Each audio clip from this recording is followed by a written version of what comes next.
Bonjour à tous et bienvenue sur Mandarin TV. Voici une information très importante pour les entreprises exportatrices françaises qui désirent travailler avec la Chine.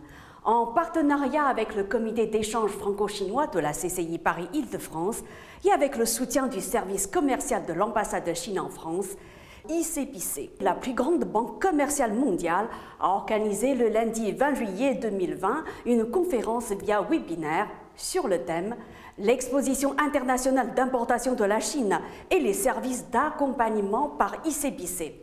Une centaine d'entreprises y ont assisté. Selon Ma Fengmin, directeur financier de l'exposition internationale d'importation de la Chine, de nombreuses entreprises françaises avaient participé aux premières et deuxièmes éditions de l'exposition internationale d'importation de la Chine et en avaient tiré des résultats satisfaisants. Le président Macron avait d'ailleurs été le premier chef d'État occidental à être présent à la deuxième édition de cette exposition. La troisième édition se déroulera du 5 au 10 novembre prochain. Tout comme les deux premières éditions, celle-ci comportera trois parties: l'exposition des pays, l'exposition des entreprises et le forum économique de Hongqiao. À présent, l'objectif de planifier 360 000 m² de zones d'exposition a été atteint pour l'essentiel. La surface de location de certaines zones d'exposition est d'ailleurs supérieure à la surface prévue et il est même difficile d'obtenir un stand sur certaines zones. Enfin, Ma Fengmin espère voir arriver les acheteurs du monde entier, y compris de la France.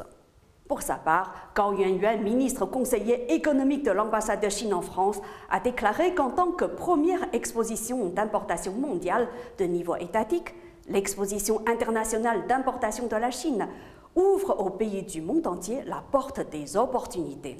À présent, la France a confirmé sa participation à la troisième édition et le nombre d'entreprises participantes devrait être supérieur à celui de l'édition précédente. Gao Yuanyuan a invité davantage d'entreprises françaises à y participer grâce au service d'accompagnement de la banque ICBC.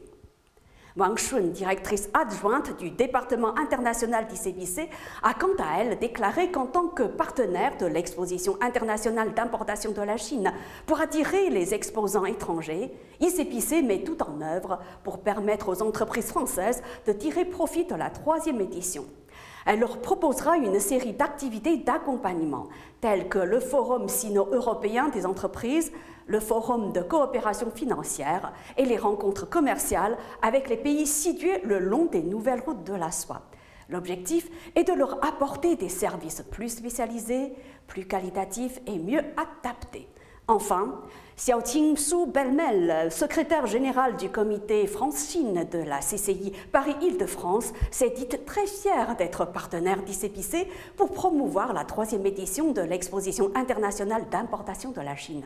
Pour elle, en cette période incertaine de reprise économique, les éclairages sur l'exposition internationale d'importation de la Chine apportent une vraie valeur aux entreprises françaises qui décident d'aller sur le marché chinois. Et l'exposition internationale d'importation de la Chine contribuera à la reprise mondiale.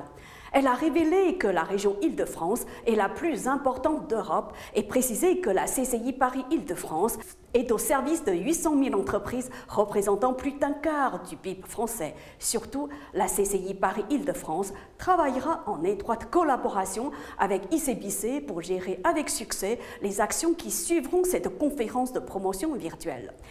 Xiaoqing Su Belmel a souligné: c'est une chance unique d'être accompagné par ICBC qui compte 650 millions de clients privés et 8 millions de clients entreprises. Un mot pour conclure à présent. Cette conférence de promotion avait pour but de présenter aux entreprises françaises les nouvelles opportunités qui émergent pendant la période post-Covid-19. La Chine construit les ponts pour partager ces opportunités avec le monde entier. C'est la fin de cette émission. Merci de l'avoir suivi. À très bientôt.